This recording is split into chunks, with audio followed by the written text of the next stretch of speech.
Okay, so another topic dito sa Foundation Engineering Compressibility of Soil. So yun, by the end of this lesson, so dapat we'll be able to derive the basic settlement formula. So alam naman natin, di ba, dun sa soil properties na naturally may tinataglay siyang air, may water, tsaka meron tayong soil. So kung i-drawing natin siya sa diagram, so makikita natin na meron tayong spaces para sa air, space para sa water, and syempre yung ating soil solid. So ngayon, kung pagsasama-samahin ko lahat ng air, pagsasama-samahin ko ng water, lahat ng soil solid, so magkakaroon tayo ng diagram na ganito, diba? So ngayon, I can find the relationship in terms of volume and also in terms of weight. However, we are dealing with basic settlement formula, so therefore, let's derive the equation using terms of volume. So ngayon, rearranging this, so I could say na yung air, pwede ko siyang tawagin as volume of air, yung water naman, pwede kong tawagin as volume of water, and then this soil naman, pwede kong tawagin as volume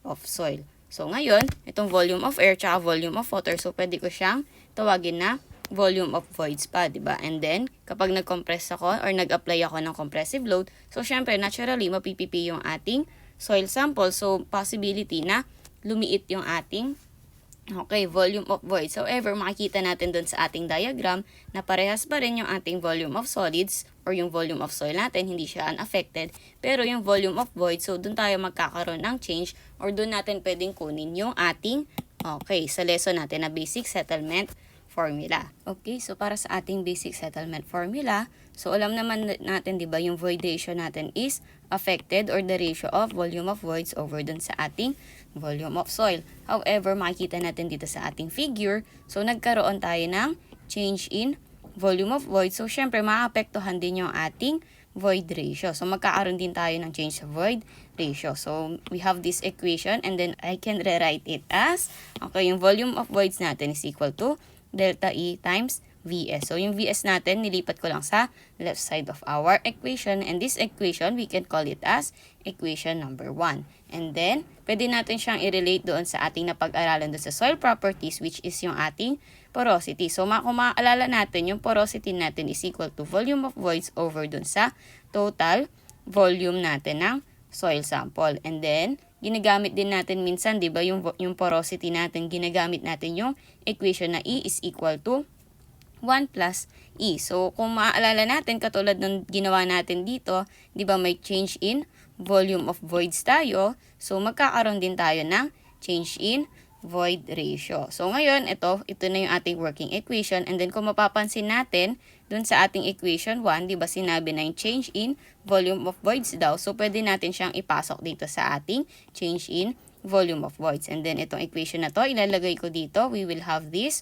working equation. And then, kung mapapansin natin, dito sa left side of the equation, parehas tayo may delta E dun sa ating right side of the equation. So, pwede nating i-cancel yun. And then, finally, we can write, yung volume of soil natin, is equal to V all over 1 plus E pala. So, kung mapapansin natin ulit dito sa figure natin, di ba parehas yung volume of soil natin dito sa left side na figure, and then, parehas din yung volume of soil natin dun sa right side na figure. So, therefore, yung volume of solids pala ay equal. So, let's call this as volume of solid ng 1. And then, this naman sa compacted soil natin, volume of solids ng 2. So, however, yun, na-prove naman natin na yung volume of solids natin, siya ay equal dun sa total volume all over 1 plus E. So, equal pala sila. No? However, meron tayong dalawang cases, which is yung original case natin, yung hindi pa compacted at saka yung compacted. So, meron tayong volume 1 at saka yung volume number 2. Okay? So, ganun din syempre yung ating void ratio. Meron tayong magkaiba yung void ratio natin dun sa ating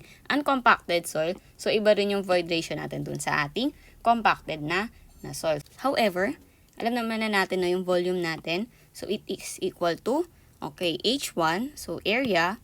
Height multiplied by, ito yung area natin, yung cross-sectional area natin. So, parehas lang naman sila ng cross-sectional area. Ang nag-iiba lang yung kanyang height. So, therefore, yung volume natin, pwede ko siyang i-express as H1 multiplied dun sa ating area. So, gawin natin yon, yung volume, papalitan natin ng A multiplied sa H1. So, ngayon, mapapansin natin, di ba, parehas lang naman yung cross-section area ng soil sample 1 natin, tsaka yung soil sample 2 or case 2 natin. So, pwede natin silang i-cancel. Constant naman dun sa ating experiment. So, therefore, I can rewrite this as, Okay, H1 all over 1 plus E.